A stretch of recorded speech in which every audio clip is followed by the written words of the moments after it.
Hello, I'm making this video series as a way to prepare new players for Starfield.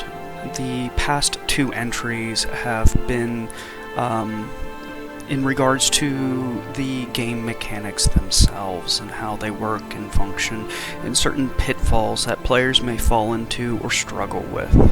This video, on the other hand, is going to be a little bit different. This one I am going to be tempering complaints that are made very commonly by people who do not like the game. And I am making this video essentially because these complaints kind of ruined my experience of the game itself. Good evening, sir. I didn't start playing the game until about a month after launch, and that is not typical for me in Bethesda games. I normally get them right when they first launch, but when the game first launched, there was a ton of complaints, explorations boring, etc., and it caused me to not get the game. It wasn't until I actually played the game on a friend's copy that I was able to see that majority of these complaints were being a little bit hyperbolic. I'm sure they've got some legitimate grievances, but they were being rather hyperbolic and not really realistic as to the quality of the game itself. This is a very good game. It's not the best Bethesda game that's ever been produced, but it's a solid Bethesda title. So in this video series, I hope to address some of those complaints and temper them a little bit so that they're grounded in reality and that new players may be able to enjoy the game without having a ruined experience. For me, it was I had a delayed start. And then not only that, I didn't even do any exploration in this game because I thought it was bad. I didn't do any exploration in this game until I hit level 40. And because of that, I missed a lot of points of interest that I would have normally found. I found them much later on, and I didn't play them at a level appropriate experience. So a lot of the early points of interest out there, I was getting to them at like level 60, level 70, and everyone inside that point of interest was at like level 15 or level 20, so it wasn't an appropriate challenge for me in fighting them. And I hope to temper these complaints that you're going to get so that you can enjoy exploration in this game in a realistic fashion and not kind of, do what I did, where all I did was for the first 40 levels was just do questing within the game and didn't do any random exploration, which I really regret that I didn't. The first complaint that I really wish to address, a lot of people have termed it as fishbowls. You're in little tiny fishbowls. The developers use the phrase tiles, which I think is more accurate to describe what you're looking at. And basically a planet's made up of tiles. Right now I'm showing you the new map. I have seen some creators use this to show that, oh, these tiles are empty, but right here I'm going to zoom in and point at some unmarked locations. They only become marked on your map when you get into a scanner range where your scanner is able to see them. So these are locations, they aren't visible yet, they don't have a marking yet because I have not gone close enough. So if you come across these videos where content creators are saying these maps are empty, they're not empty. You're going to see probably about 40 different points of interest. A lot of them are going to be natural points of interest, which are kind of boring. There's not a lot going on. But as you'll see, there are a lot of man-made structures, and those are going to be combative in nature. Like as this last one, it's completely unmarked. That was a pipeline. And how these tiles actually work, I'm going to show this video here. This is a video of an eclipse captured from a moon that is not tidally locked. So I had to fast travel to capture it over several landing sites. So I prefer the term Good evening, sir. tile opposed to fishbowls because these tiles are basically, they're all right next to each other. and they all reflect the same like night sky as I'm traveling to the next tile via fast travel to capture this eclipse that's occurring. And that's what needs to be understood. When we're saying a tile, it is just pulling up a specific portion of the global map of where you're landing, and that's all that's having procedural generation occur. And it's not the landscape that's being procedurally generated, it's the points of interest that are being inserted into the landscape itself. So the landscape's going to be the same. If you come back the next NG run, it will be the absolute same. The only difference is going to be that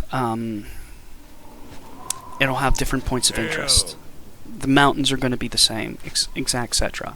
So if you see a mountain and it happens to be on the edge of the tile, if you just travel to the next tile, you'll be able to climb that mountain. And you'll be able to see the mountains from the previous tile you were at. And you'll be able to see the stars in the night sky from the next tile.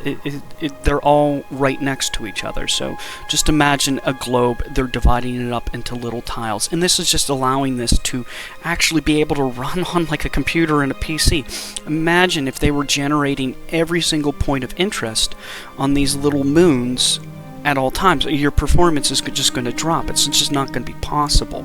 This is just a way to allow the scale that the developers wish to do. And also, I would like to say, as far as it seeming like, oh, you're in these little tiny fishbowls and you can't do anything, I've hit a boundary in this game twice. And of those 2 times, one of them was intentionally. Good evening, sir. Like, you really got to travel far. It takes like an hour to get to the boundary wall of a tile. And I will tell you, the game kind of lets you know you're getting close to the end of the tile. You want to know how it lets you know you're getting close to the end of the tile? It stops generating points of interest. You'll see probably a good 5,000 meters of nothing but terrain before you hit the edge of the tile. Like, you gotta have a lot of exploration mode to go hit that end of the tile. It does not happen frequently in this game. It feels very open, and they accurately capture this, and it feels like an open world game. They do it very well. So I don't have any complaints about this, and it allows the scale to be performed in such a good way. Loading screens. Loading screens are a very common complaint about this game. You're going to get a loading screen every time you switch from an exterior cell to an interior cell, or vice versa. And then when this does happen, you'll get a loading screen. They'll last about 3 to 5 seconds. They're not long at all. And depending upon how you play this game will determine how many loading screens you do get. And then, fun fact, if you go into the camera mode and take photos within this game, they become your loading screens. So loading screens, at the end of the day, are kind of like a slideshow of where you've gone throughout the galaxy. It shouldn't really be viewed as a bad thing, and I don't really find them too bothersome. I mean, they're my photos, and I get to see them. Who cares? Like, gosh. And honestly, I'll go hours in this game without seeing a single loading screen. Now, if I'm flying back and forth across the galaxy trying to sell stuff, I might see a lot of loading screens. But I only do that when I want to do that. So, like, if you're going to complain about loading screens, this probably isn't the game for you. Back to the exploration is boring in this game. Not only are the tiles filled with points of interest for you to find and explore, but there's also constantly events occurring within this game, many of which are ship landings. So the next few segments, I filmed this in about a 2-hour time span. We're going to go ahead and see 3 ships landing. these ships can be interacted with. You can go and steal these ships. Sometimes they'll have quests involved with them. So there's always stuff occurring within this game. So this is kind of just an absolute misconception that it's boring, everything's empty, there's nothing going on. There is constantly stuff happening while you're exploring. You will see ships landing from the sky. They might have a quest involved with them. You might be able to steal them. You might just land, drop some pirates, and fly off again. But in any case, there is always stuff occurring on these planets, and there's always something to do. I would like to also add there is a very diverse amount of landscape throughout this game. So we can see here this is a purple desert I'm running through, and yet again I'm going to see another spaceship drop out of the sky while I'm exploring. So there's always these events occurring within the game, so there is stuff for you to do. You will be entertained by this game.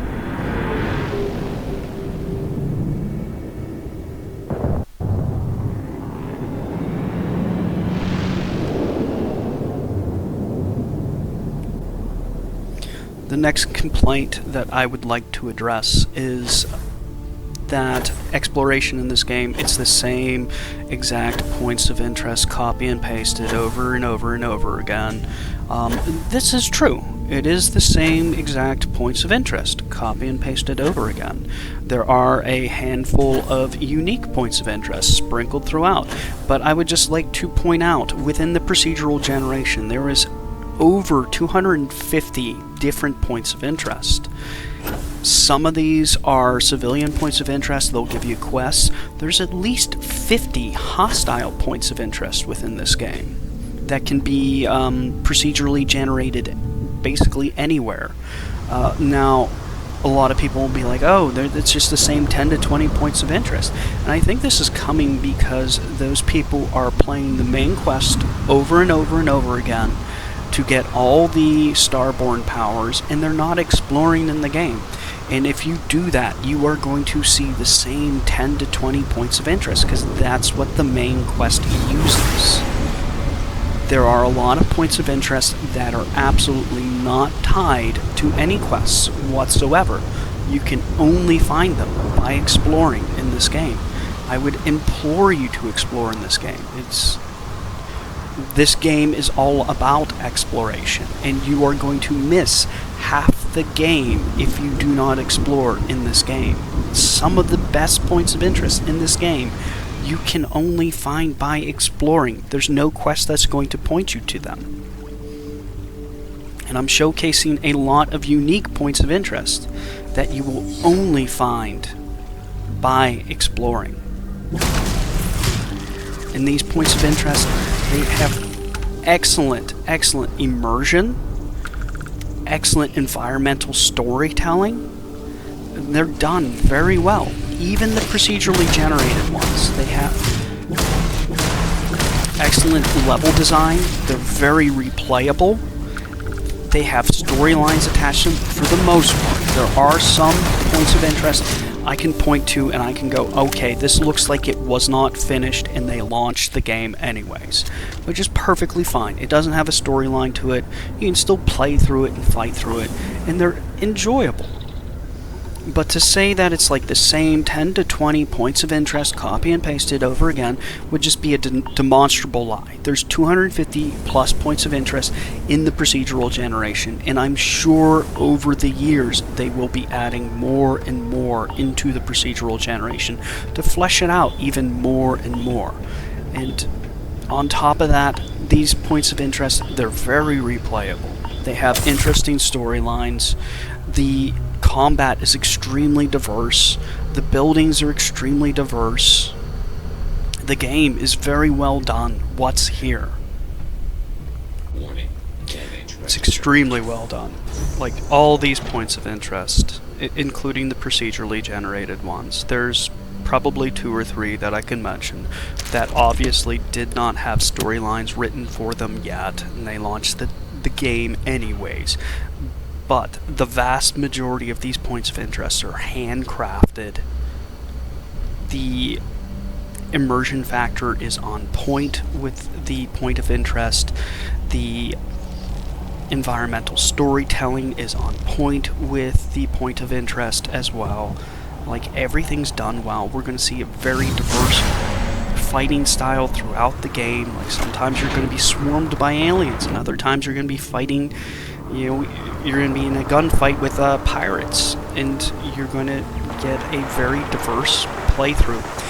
So I'm going to absolutely implore the new player to go abandon the quest line and just explore, and do this frequently. Abandon the quest line and explore. The quest lines are great, they're enjoyable. Exploration in this game is probably some of the best exploration I've seen in Bethesda. I mean, if you disagree with me, you can go ahead and fight me in the comments about it. I don't care. I've heard it a million times.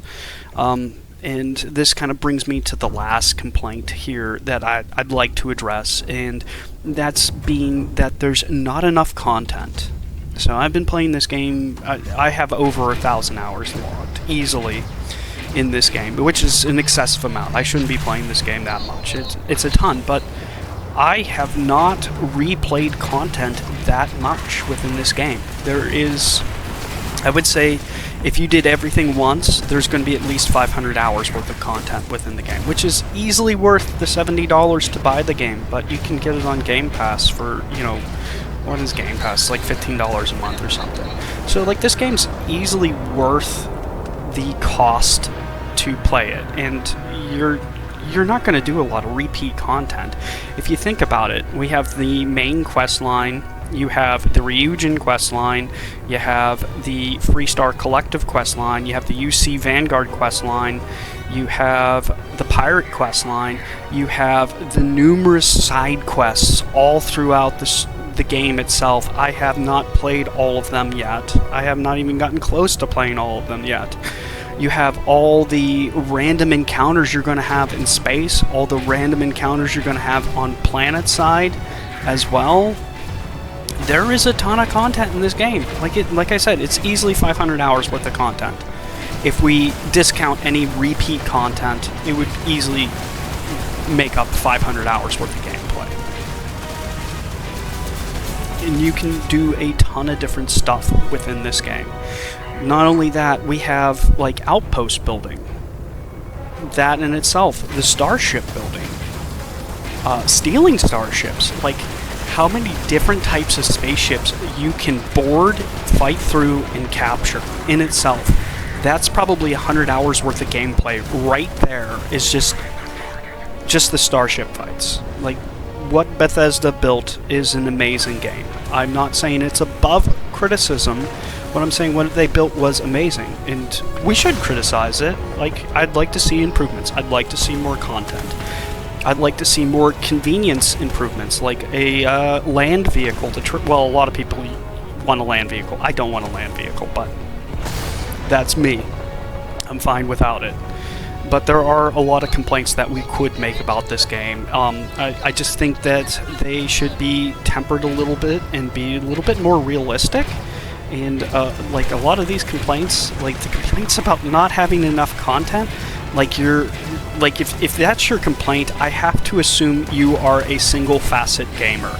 You only want, like, one facet of Starfield. You don't like all the different facets of Starfield, and that's why you didn't find enough content.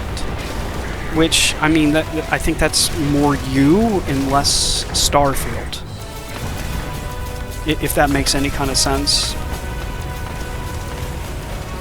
I'm just going to close up by saying that this game is definitely going to captivate you for several hundred hours, and it's definitely well worth the money. Now, there is a finite amount of content within the game until we see modding support for, like, the Xbox and PC come out, and then we're going to see, almost an infinite amount of content generated for this game. But this being said, I think the game's well worth playing. I think it's overly criticized. This is probably 2023's most underrated game, is Starfield, and it got a lot of unnecessary and unvalid complaints about it. Like, the content complaint is completely invalid.